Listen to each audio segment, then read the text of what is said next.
What's going on, guys? It's Iridium here, and today I'm going to give you guys 5 pro tips for beginners in Rocket League. And before I get started, I wanted to let you guys know that this is in fact tips for beginners. These tips can really benefit anyone, but mainly they're directed towards people with about 0 to 300 to 500 hours. So if you're a higher rank and you're watching this, just be aware that you might know some of these tips and tricks already. So as usual, without further ado, let's get right into the first tip.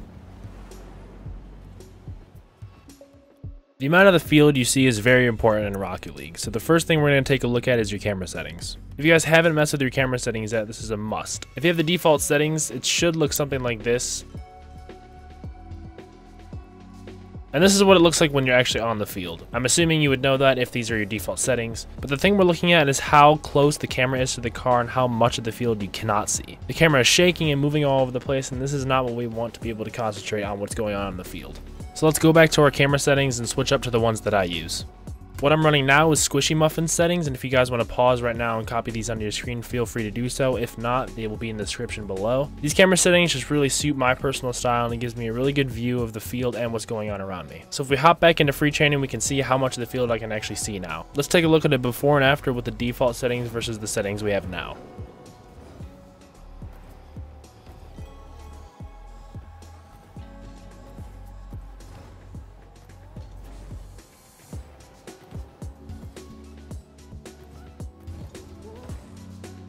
Obviously, if you guys are comfortable with the default settings, by all means keep using those, but I really encourage you to try some new ones out eventually. Once again, the camera settings that I'm using right now and in this video are going to be in the description below if you guys want to copy them and use them for yourself. So let's speed it up now and move on to the second tip.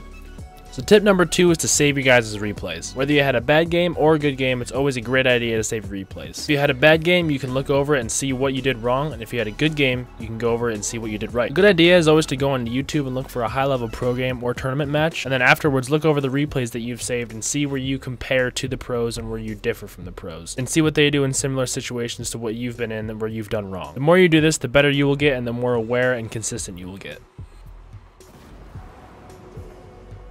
Tip 3 is to use the trainings that Psyonix gave you. Whether it's just in your spare time or while you're queuing for a match, go into free training or go into aerial training or go into custom training and just play around. It never hurts to keep working on that ball control whenever you get the chance. A really good practice tactic that I used to use to work on my aerial game was just the default all-star aerial training. It's what I would do to warm up and cool down before I started playing and after I was done for the night. If you're a beginner, all-star aerial training probably looks like the craziest, most insane thing you're ever going to do, and you're going to want to start on the rookie or pro sets, but trust me, all-star is the one you want to attempt because the rookie and pro shots really don't prepare you for the real thing in game. I would just go through it until I scored all 10 shots. It doesn't have to be on the first try, just do it over and over again until you make the shot, and then go on to the next and make that shot. You don't have to 100% it, you don't even have to 10% it, just get at least all the shots in. And as time goes on, you guys will be able to make these shots more consistently and more on your first try. Although these aerials really aren't going to happen in a real game, the shots are really fast paced and high up in the air, so it challenges you to get up quick and put the shots where you want them.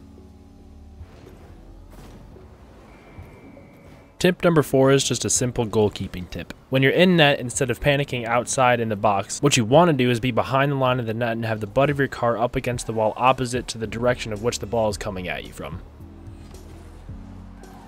As we can see from this loop, backing up to the left side of the net when the ball is coming from the right gives me full coverage of the net and allows me to have a lot more reaction time and setup time for clearing the ball to my teammate. Now the 5th and final step is one that you're going to cherish forever. Some of you guys might know about this control already, some of you might not, but step 5 is using air roll. I know a good amount of people who didn't even know about air roll until a few months after they started playing. Air roll can be bound to any comfortable button for you on your controller or keyboard, and while holding it you can do a barrel roll like move with your car. The main reason I'm stressing to use air roll is so you beginners out there can learn how to land on your wheels. If you're on the wall or attempt to go for an aerial and you flop on the ground on your back or your side, this can delay your recovery time and be a difference between a goal or a save. But if you learn to use air roll to land on your wheels all the time, no matter what, you'll be able to speed up your recovery time and just your gameplay in general. And just like that, the video's over, guys. So that's going to conclude the 5 tips that I've came up with for beginners. I plan to make a part 2 of this beginners tips in the future, and eventually I'll be making some intermediate and advanced tips videos as well. If you guys would like me to make an extended tutorial on any of these tips you saw in the video today, just let me know in the comments below. But other than that, I hope you guys can take these 5 tips and apply them to your everyday game. As usual, I'll be replying to all comments, so if you guys do have any questions, leave them down below and I'll get back to you as soon as possible. And on that note, guys, thanks for watching, and I'll check you all on Thursday with a brand new video. Ta-ta for now. I got